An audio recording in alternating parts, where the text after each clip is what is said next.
الحمد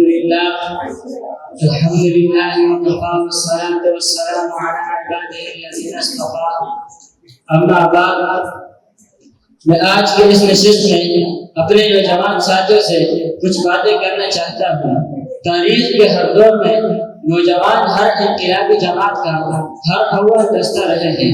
انبیاء علیہ السلام نے جب کبھی انسانوں کے سامنے اپنی انقلابی دعوت پیش کی تو ان کی آواز پر سب سے پہلے اور سب سے زیادہ تعداد میں لبیک کہنے والے نوجوان ہی تھے۔ اسلام کے ابتدائی زمانے میں دار ارقم میں یہ چند خوشبخت افراد جمع ہوئے تھے اور جنہوں نے انقلابی جماعت تشکیل دی تھی وہ نوجوان ہی کی جماعت تھی۔ میرے دور کے نوجوان ان انقلابیوں اور جانشینوں کے نام تو لیتے ہیں لیکن انہیں ان سے کیا نسبت ہو سکتی ہے؟ وہ اللہ کے صدائی تھے، یہ دنیا کے شدائی ہے، وہ یکجائی تھے، یہ ہرجائی ہے، وہ نفس شکر تھے، یہ نفس پرست ہے، وہ مجاہد تھے،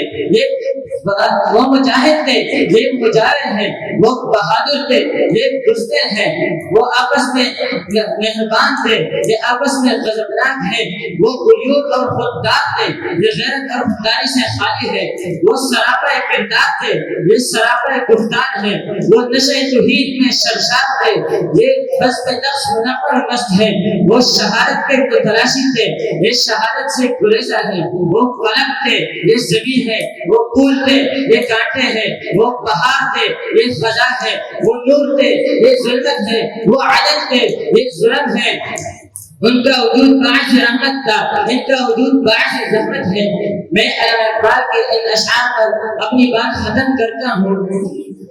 کبھی اے نوجوان مسلم تدبر بھی کیا تو نے، کبھی اے نوجوان مسلم تدبر بھی کیا تو نے، جس کا تو ہے ٹوٹا ہوا تارا۔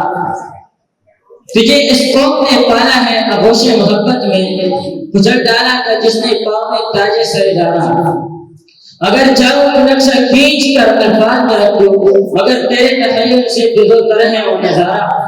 تجھے آغاز سے اپنی کوئی نسبت ہو نہیں سکتی کہ تو گفتار وہ کردار تو ثابت و سیارہ۔